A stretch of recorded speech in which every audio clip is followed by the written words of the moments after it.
सुनेगा, सुन तो जाएगा। हाँ सर सुन तो जोर से बोलिए और क्या। चलो अपने लास्ट आगे क्या लिख रहे हैं अब? हाँ, हल्दी घाटी का युद्ध 5 नंबर है ना। हल्दी घाटी का युद्ध कब हुआ था? 18 जून 1576 को। 18 जून 1576। ठीक है। और युद्ध किसके बीच में हुआ था? तो युद्ध लिख सकते हैं, अकबर की सेना थी एक तरफ, दूसरी तरफ किसकी सेना थी? महाराणा प्रताप की सेना थी। और इसमें अकबर के सेनापति के रूप में अपने लिख सकते हैं, अपने मानसिंह पढ़ रहे तो एक ही नाम लिखेंगे, मानसिंह का। और इसमें अपने ये लिखेंगे कि इस एक में लिख देंगे कि युद्ध क्या रहा? अनिर्णायक रहा। अनिर्णायक रहा युद्ध।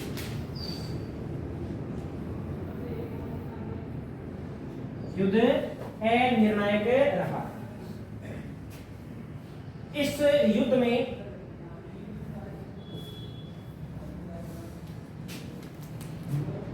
अकबर लिख सकते हैं या अपने इसे लिख सकते हैं मानसिंह सेनापति है, तो मानसिंह को या अकबर को अपने उद्देश्य की पूर्ति नहीं हुई, उद्देश्य की पूर्ति नहीं हुई तो अकबर क्या हो गया? मानसिंह से नाराज हो गया तथा अकबर मानसिंह से नाराज हो गया, नाराज हो गया तथा अकबर मानसिंह से क्या हो गया? नाराज हो गया। एक ये बात अपने ध्यान में रखिए। अकबर ने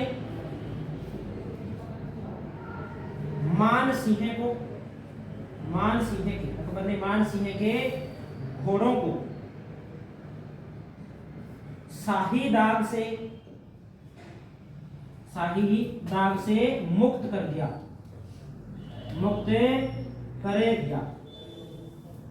नाराज है तो घोड़ों के जो दाग लगे हुए थे मुगल सेना के, उनको हटा दिया कि आज से आपके घोड़े हैं वो शाही सेना में नहीं रहेंगे। एक ये बात अपने को ध्यान में रखनी है। और अपने बात करें तो एक बात ये भी अपने ध्यान में रखेंगे कि ये ज्यादा लंबे समय तक क्या इससे नाराज नहीं रह पाता है और आगे चल करके इसे 1580 के आसपास मुल्तान, या तो मुल्तान कह सकते हैं या कह सकते हैं शालकोट, वहां का इसे हाकिम नियुक्त कर दिया जाता है अकबर के द्वारा। कब नियुक्त किया जाता है? 1580 के अंदर मुल्तान या शालकोट का हाकिम नियुक्त किया जाता है मानसिंह को। अब इसके बाद में मानसिंह के जो सैनिक अभियान है वो पुनः शुरू होते हैं, और अब जो आगे सैनिक अभियान होते हैं उन लगभग सैनिक अभियानों के अंदर अपने ऐसे कह सकते हैं कि मानसिंह की क्या होती है? जीत होती है। एक ये भी बात है कि भारत के अधिकांश भाग पर अकबर का अधिकार करवाने के अंदर मानसिंह का बहुत महत्वपूर्ण योगदान रहा है। ये बात माननी पड़ेगी अपनी। अगर मानसिंह नहीं होता तो शायद ही अकबर इतने बड़े साम्राज्य पर अधिकार कर जाता। भी अब देखो कि अकबर को बिहार किसने जितवाया? मानसिंह ने जितवाया। उड़ीसा पर अधिकार किसने करवाया? मानसिंह ने करवाया। बंगाल पर अधिकार किसने करवाया? इस मानसिंह ने करवाया। काबुल कांधार अभियान है उसमें जीत किसकी हुई? इस मानसिंह की जीत हुई। तो सिर्फ युद्ध तो ये एक ही हारा या एक युद्ध अनिर्णायक रहा मानसिंह का, तो अपने ऐसे तो नहीं कह सकते कि ये सेनापति के रूप में कामयाब नहीं था। सेनापति के रूप में तो कामयाब ही बिल्कुल था। तो एक बात तो हम क्या नोट करते हैं? एक बात नोट करते हैं, 1580 में मिर्जा राजा मानसिंह को मुल्तान या शालकोट का हाकिम नियुक्त किया।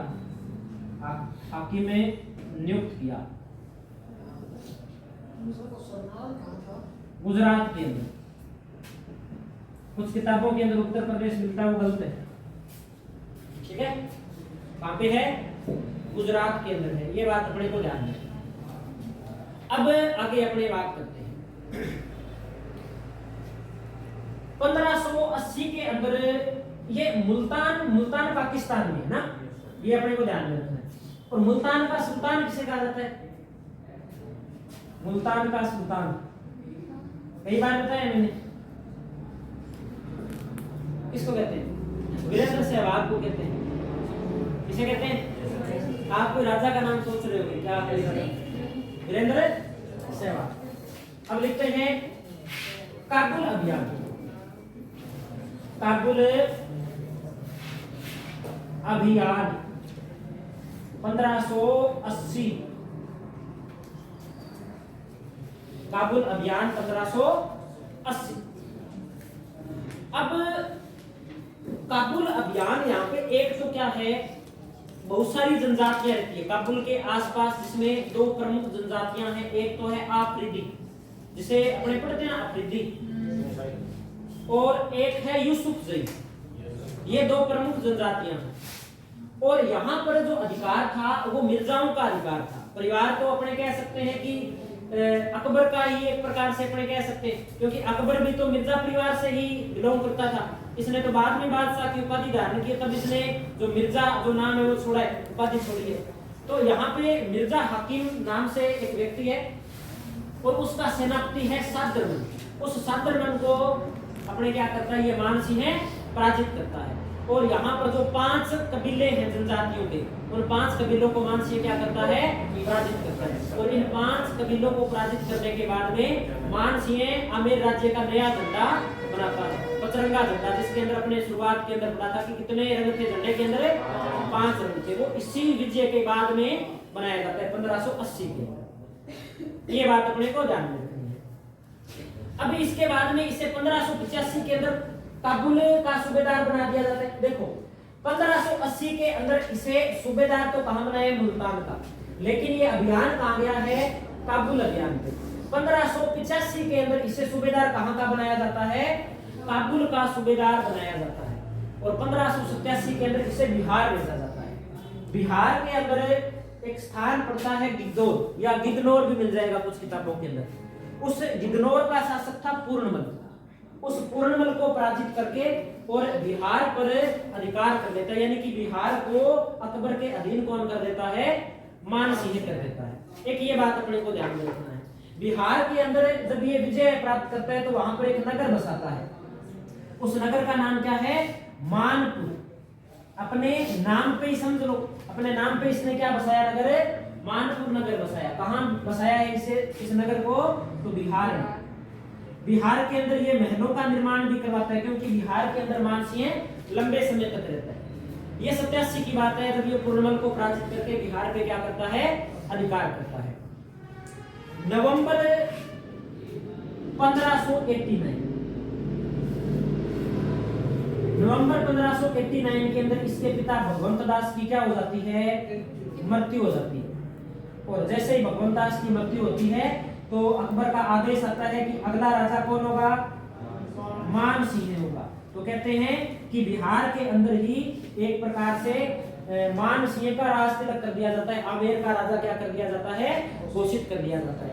1590 के अंदर वो आमेर आता है और आमेर आकर के अपना विधिवत रूप से क्या करवाता है, राज तिलक करवाता है और विधिवत रूप से आमेर का शासक बनता है। ये बात अपने को ध्यान में रखनी है। यहाँ से जैसे ही वापिस लौटता है, वापिस लौटने के बाद में अपने अभियानों के अंदर लग जाता है और एक स्थान पड़ता है खड़गपुर। खड़गपुर का शासक था संग्राम सिंह। इस संग्राम सिंह को क्या करता है, ये पराजित करता है 1590 में। खड़गपुर का शासक था, शासक का नाम क्या था, संग्राम सिंह। इस संग्राम सिंह को पराजित करता है। तो आज इतना लिखते हैं, मेरे हिसाब से इतना ही लिखा जाएगा, इतने में टाइम हो जाएगा। इसे नोट करते हैं अपने। लास्ट क्या लिखा था हमने, हाँ, काबुल अभियान। वो उससे पहले एक बात, 1580 के, हाँ ठीक है, 1580 इसी के बारे में काबुल अभियान।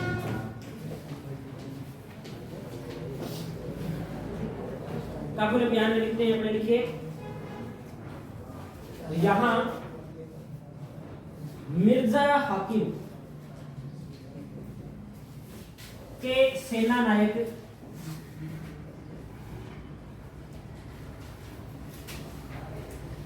सादमान, या कुछ जगह आपको ये नाम मिलेगा सादमान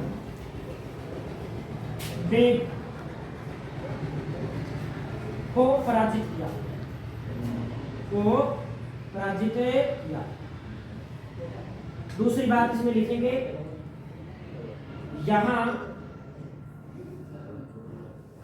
मान सिंह ने, मिर्जा राजा मान सिंह ने 5 जनजातीय कबीलों को पराजित कर आमेर राज्य का पचरंगा झंडा बनवाया, पचरंगा झंडा बनवाया। और यहां पर जो जनजाति है उनमें 2 जनजातियां प्रमुख है, एक का नाम है आफरीदी और दूसरी कौन सी है, यूसुफजई, यूसुफजई। और यूसुफजई में अपने एक प्रचलित नाम अपने को सुनने में मिलता है, मलाला यूसुफजई, जिन्हें एक अवार्ड भी मिला था कि अपने ये अफगानिस्तान और पाकिस्तान के बॉर्डर वाला एरिया है, यहाँ पर जो महिलाएं हैं उन महिलाओं को स्वतंत्रता नहीं है, उस स्वतंत्रता की आवाज उठाने वाली जो पहली लड़की थी जिसके गोली भी लगी थी आतंकवादियों के द्वारा, उसका नाम क्या था, मलाला यूसुफजई। ठीक है, तो वो इसी जनजातीय कबीले से संबंधित है, यूसुफजई। और अगला अपने जो इसमें लिखना था कि 1585 के अंदर, 1585 में काबुल का सूबेदार बनाया गया, और 1587 के अंदर इसे अपने कहें कि कौन से अभियान में भेजा जाता है, तो बिहार भेजा जाता है, बिहार अभियान 1587। तो लिख देंगे, अगली हेडिंग लगा के लिखेंगे बिहार अभियान 1587। और इसमें क्या लिखना है कि किसको पराजित किया, तो बिहार में एक स्थान पड़ता है गिद्धौर, गिद्धौर के शासक कुरनल को पराजित किया। ठीक है, लिखेंगे गिकनौर भी आपको मिल जाएगा, कुछ स्थानों पर अपने किताबों के अंदर ये गिद्धौर भी मिल जाएगा। गिद्धौर शासक कुरनल को पराजित किया, कुरनल को पराजित किया, ये पूछा भी जाता है कई बार, पराजित किया। और बिहार में कौन सा नगर बसाया था, बिहार में मानपुर नगर बसाया, बिहार में मानपुर नगर बसाया। और इसके पिता की मृत्यु कब होती है, नवंबर 1589 में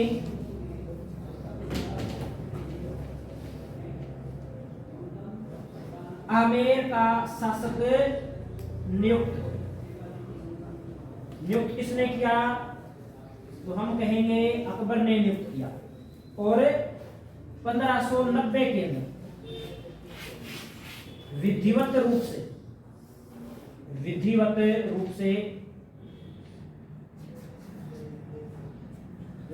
से राज तिलक करवाया, यानी कि विधिवत रूप से आमेर में आकर के राजा का बनता है 1590 के अंदर। और 1590 में जैसे राज तिलक करवा कर वापिस लौटता है, खड़गपुर के शासक संग्राम सिंह को क्या करता है, पराजित करता है। तो लिख देंगे 1590 में खड़गपुर शासक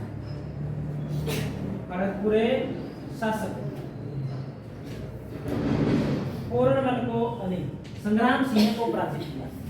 इसको पराजित किया, संग्राम सिंह को पराजित किया।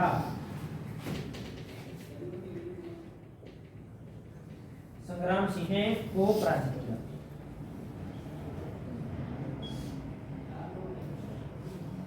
ठीक है, तो आज अपने मान सिंह शुरू किया था। मान सिंह का जन्म 1550 के अंदर 1562 में अकबर की सेवा के अंदर नवरत्नों में शामिल है। 2 उपाधियां हैं, एक फरजंद, दूसरी मिर्जा राजा। पहला सैनिक अभियान 1569 के अंदर, दूसरा 1572 के अंदर। सरनाल अभियान में वीरता का परिचय देता है 1573 के अंदर। अपने डूंगरपुर के शासक आसगढ़ को पराजित करता है 1573 में ही।